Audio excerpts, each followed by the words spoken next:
What's up, everyone? I am Ernest Dove. This is the New York Mets Dove Report. Let's talk New York Mets Major League Baseball, the game that was. And the biggest question I have is, are these bat-to-ball Mets for real?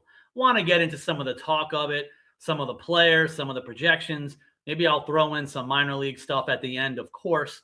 But let's get started, even through my cover graphic of Luis Robert Jr. Did he find his Thanos with the New York Mets organization? Is Luis Robert going to be the Javi Baez of Mets 2.0? It's a pretty interesting start. Only one game, but he had that huge walk in the beginning of the game. Also had a couple of hits, squeezed a little infield hit, but then, hey, showed off the speed along with the defense in center field, which was presumably expected. Overall, really good game for him. But also starting at the top, Francisco Lindor seemed okay, looked okay throwing, running, hitting. I think he drew a walk as well. Is it going to be a weird circumstance where, because Francisco Lindor had that hammock bone, does it make him even more focused and a better player out the gate in April when he usually struggles? Something to keep an eye on for a positive reason. We all know about Juan Soto obviously doing what he does.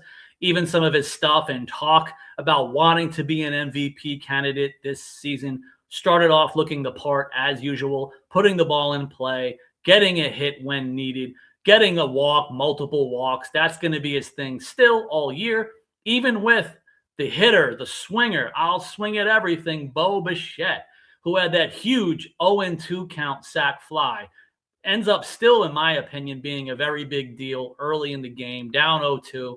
If you continue to put up zeros, who knows what happens. That play started a lot. He had a strikeout or two as well because he is swinging, but he still looks the part of a guy who's going to put the ball in play, swing at everything, hopefully be a 300 hitter. And then our new cleanup hitter, Jorge Polanco, had a good game offensively, looking very patient. One of those quote-unquote pro hitters. He looked the part and even had a walk. Looked pretty good at first base. I mean, what did you guys think? One of my jokes, even talking about it on social media, Jorge Polanco, ball to his right. He let the second baseman make the easy play. He also used his athleticism to take a hard grounder deep in the hole at first, and he took the bag himself rather than attempting a toss. That's another good sign from Jorge Polanco. Other guys, pretty much everyone did well. Again, Luis Robert Jr.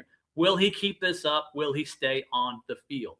Then there's Brett Baty, ball in the skies, in the sun. Their center fielder doesn't feel like wearing sunglasses, but Brett Baty still put a hard shot to deep center in play, led to the bases being cleared. Will Brett Baty continue to be a super utility player? Should be really fun to watch. And then what? The resurgence as well of Marcus Semien, who everyone thinks is washed up. All he can do is maybe play defense. Not game one. Had some hard hit balls throughout the day, whether it was an out or a hit. And he still made a lot of his plays look extremely smooth at second. Then obviously the 8th and 9th hitters of the New York Mets. Star prospect Carson Bench, who, oh no, he pulled the ball for a home run.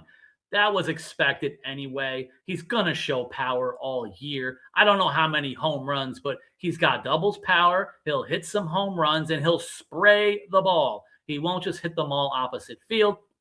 Although, my guy, Francisco Alvarez, to have some of his protection for him, please continue to get some of those opposite field hits.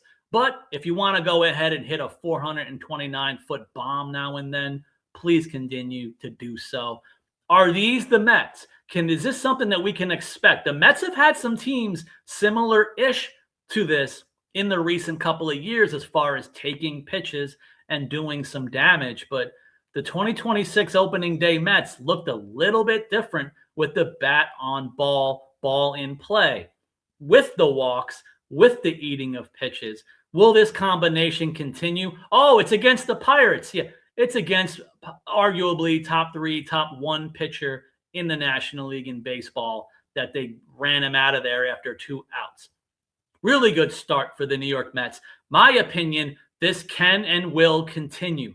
Yes, I always say positive things about the Mets, but this is a really good sign for guys who are veteran type guys as well, even for Robert and Simeon and Polanco. These guys still look the part, look professional. This is a winning team, brings winning culture. A couple of stuff I wanted to end minor leagues. Happy Syracuse Mets opening day, everyone.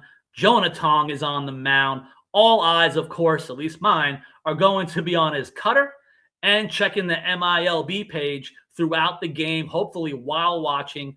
All eyes, not only the cutter, how many times will Jonah Tong throw his slider and his changeup? I want to know. And the curveball. Please, please throw the curveball. Immediate eyes for me, Ryan Clifford.